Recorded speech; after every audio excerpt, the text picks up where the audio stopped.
پتہ ہے جب حضرت یوسف علیہ السلام 32 سال بعد اپنے باپ سے ملے تو باپ بیٹا گلے لگ کر اتنا روئے کہ بے ہوش ہو گئے، پھر اٹھتے اتنا روئے کہ پھر سے بے ہوش ہو گئے۔ تب حضرت جبرائیل نے اللہ سے پوچھا کہ یا اللہ اتنی محبت بھی کوئی کسی سے کرتا ہے کیا؟ تو اللہ نے فرمایا کہ جبرائیل میں ہر فرد سے اس سے 70 گنا زیادہ محبت کرتا ہوں۔ کیا تم نے کبھی سوچا ہے کہ اللہ اتنی محبت کرتا ہے اپنے بندے سے؟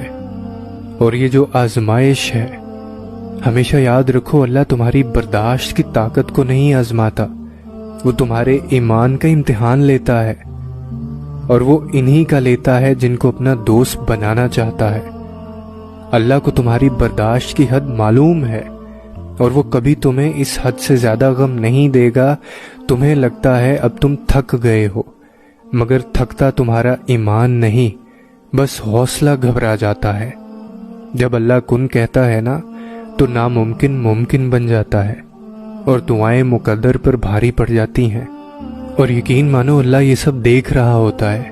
اللہ دیکھتا ہے جب آپ سجدوں میں تڑپتے ہو، اللہ دیکھتا ہے جب آپ دعا کے لیے ہاتھ اٹھا کر خاموش ہو جاتے ہو، اللہ کو اندازہ ہے جب آپ صبر کرتے بھی تھک جاتے ہو، اللہ کو ہر اس لمحے کی خبر ہے جب آپ بے بس ہو کر خاموش ہو جاتے ہو۔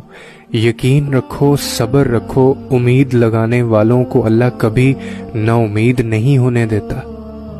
اور سب سے بڑی دولت ہے ہی یقین۔